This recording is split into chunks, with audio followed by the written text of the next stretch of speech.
année ya sika solo ya sika agrandissement des troisième jambe kimobali esalaka te mpe eza mokie mama azosepela te na mbetu na gavke elamuki feti ezongi bamama mpo na baproblème ya mabota myome fibro trompe kis règle abondante ménopause ata okomi na 65 ans mama okobota mwana yoka bien dépression maladie mentale autisme ata mwana alobaka te mobulu makasi to mpe alalaka te tozali na solution na gavker mpona loposo totikali nsima te vergete babengi nduta bouton tache 5 jours ya pamba oteli lokola lilala te uniforme tozali na gamme complète ya kopakola ya injection ya comprime ya suppositoire esengo ezali mama olingi ovindisa tolo mpe nsima sans opération benga biso na lombango papa mama yo oyo otungisama mingi na maladi ya hémorroïde interne to mpe externe yoka na 2 jours ya pamba omoni changement ya solo ebongo mpona bokono ya diabète AVC tension to mpe obésité gavker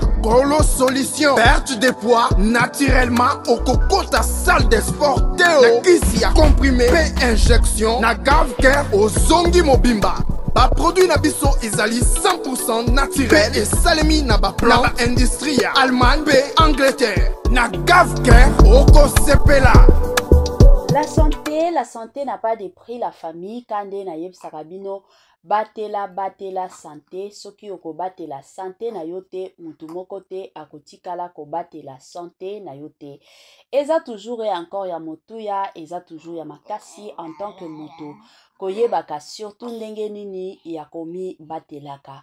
Good news, bonne nouvelle, sango ya malamu habari njema. Gavker ayeli bino ba solution ya kitoko, Gavker ayeli bino ba solution ya makasi concernant surtout et encore makambu ya mabota. Pona bandeko na biso nyonso oyo bazotungisama mingi na oyo etali makambo mabota, tosengi na bino bobenga kaka Gavker na lombangu kuna ba solution ya kitoko pe ya makasi ezali na ndenge moko ya kitoko. Voilà. Toko tala mozindo bandeko na nga ya dossier, ya situation, ya circonstance, ya makambo surtout et encore ya Nathalie Makoma. Bandeko na nga ka ndenge na bando betela bino lisolo ebele ya batu toyebela Nathalie Makoma na makambo ya koyembela nzambe nde place biso nyonso toyaki koyeba Nathalie Makoma. Alors, après kobala ya Nathalie Makoma nde place toyaki komona Nathalie Makoma ayaki ko changer. Abandaki déjà na elateli. Kolata ya Nathalie Makoma eyaki ko changer, toye komona suki, toye komona Nathalie akomi na ye koyemba ba miziki ya mokili. Mosusu Nathalie Makoma akoma kipe na ba église mosusu omona ba ko inviter ye miziki ya nzambe a okende na ye koyemba. Tomona kutu ebele ya ba Congolais basepela na bango na makambo o Nathalie Makoma akoma ki kosala te. Moi je me rappelle il y a même un jour na sala émission moko ya Nathalie Makoma ka ndenge tomona ki grand frère na bango o ya koma pasteur. Tango akoma ki kosambela azobengisa bato akende ko délivrer bango. Alors bandeko mosusu ba Congolais baloba mama Étoiline sikoyo ndeko na bango ya mobali lelo akomi prophète ya munene azo sambela bato bazo bikaka azo salaka ba miracle na ba prière na ye, mais pourquoi ne pas aussi asambela kapona Nathalie Makoma. Émission wana na sala plutôt il y avait même de ces personnes au babande ko benga ba oloba biso suwe na biso ezaka Nathalie Makoma akufa. Nathalie Makoma akufa. Mais toyaki ko vanda ka boye, toyaki ko lamuka, toyaki ko mona kaka ba message, toyaki ko mona déjà ba koteka ba billet oyo e bandaki koteka mapo na concert na bango o ba utaki ko beta na France. Ebele ya batu kutu balobaki biso toko kende te pona makambo Nathalie Makoma biso toko kiko ndima Nathalie Makoma azolata kamabe et puis ayemba lisusu musique ya nzambe lelo kaka lelo aizongela nzambe ebela batu baboyaki na bango. Mais ka ndenge boyebi makambo ya nzambe ezanga babiloko mosusu bato bakoki koloba mais soki ezata ya nzambe ezata ya nzambe. Tomonaki awa place o ba Nathalie Makoma bayaki ko louer Dôme de Paris wana ezalaki full na niveau moko ya kosakana te. et puis concert na bango eyaki na succès ya makasi, succès penza bandeko nanga na ndenge moko ya somo. Likolo nango pona bandeko na biso mosusu o batikala koyeba te. Nathalie Makoma ava bakota na concert o bomonaki basalaki concert, Nathalie Makoma aseferaki baptisé.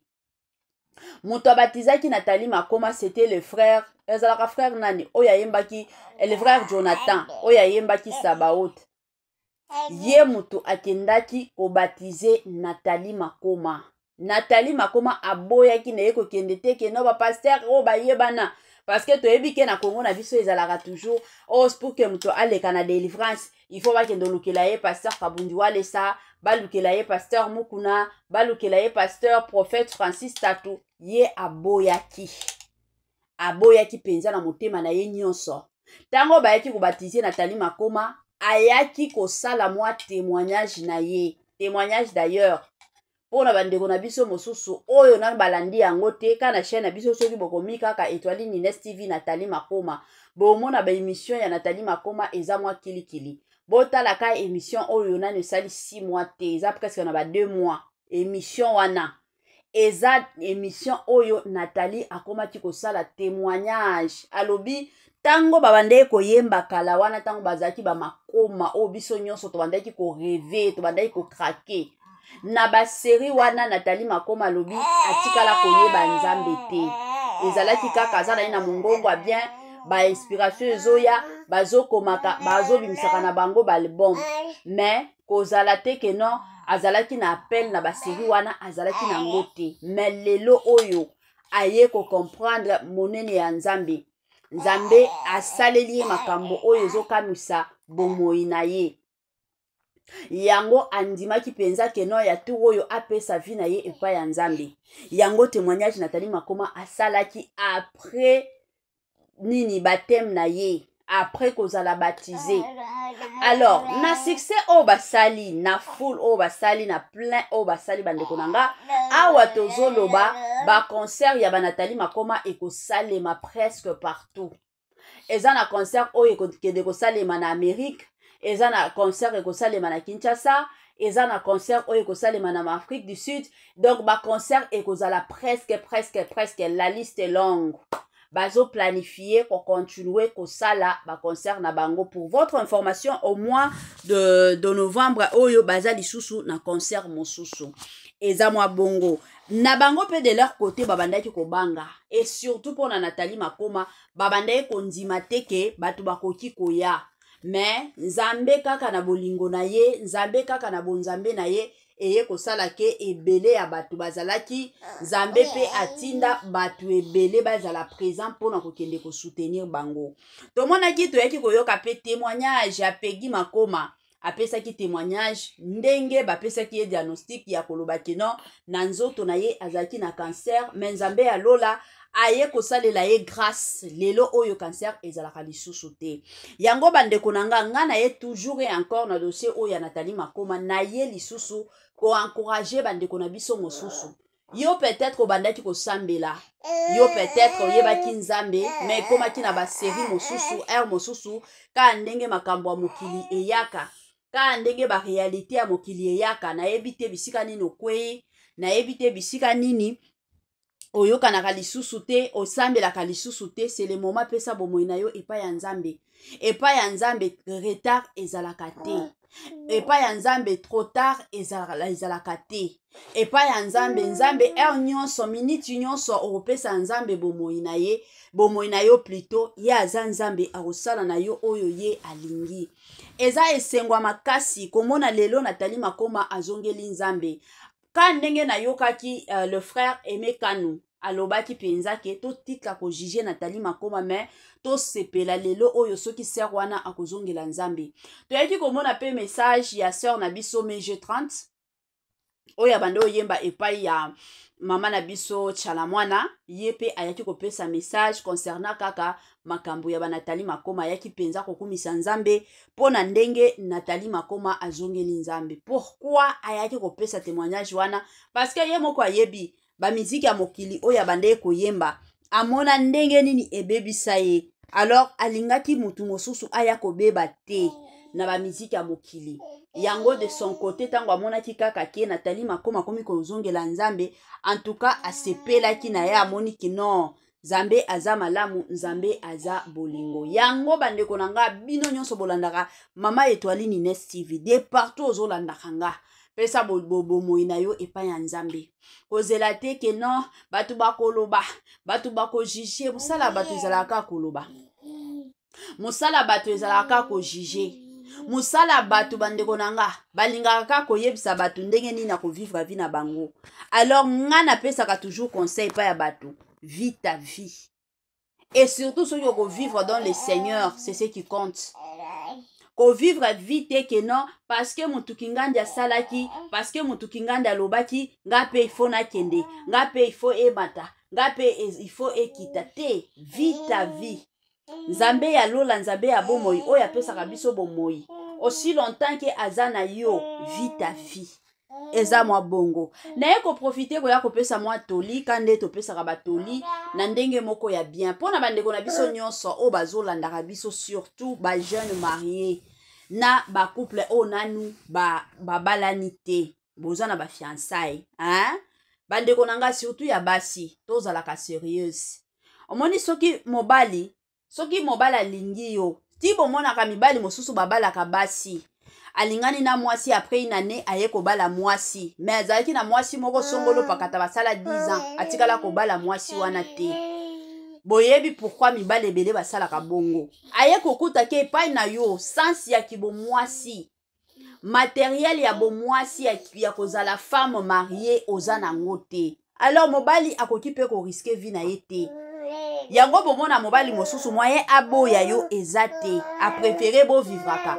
Mais soki kalikambo moko boya après des années eye a préféré na ye alongola yo akutana na mwasi soki akutanika na mwasi oyo aza prête pour le mariage a préféré abala.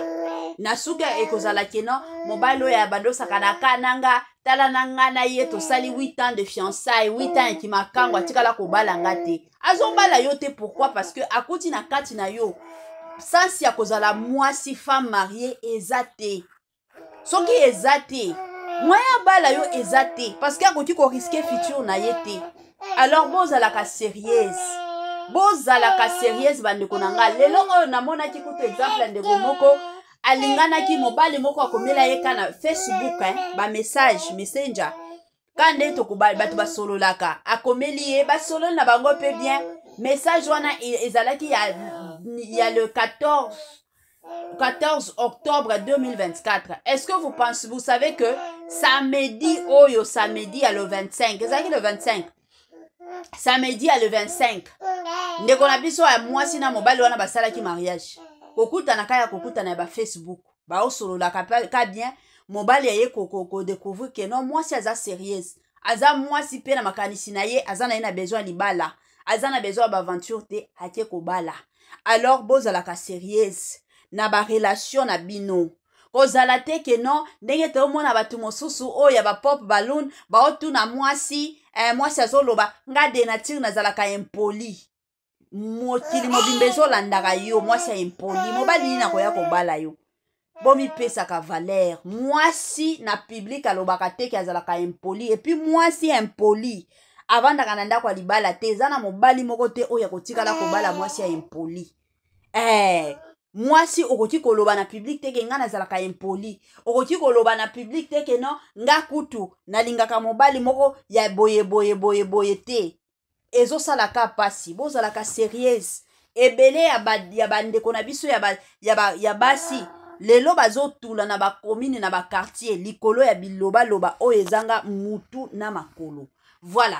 Yango kaya muke na lingaki na partager na bino biloko ya kitoko e umelaka te. Permettez-moi surtout de vous dire bye bye et à la prochaine. Ciao.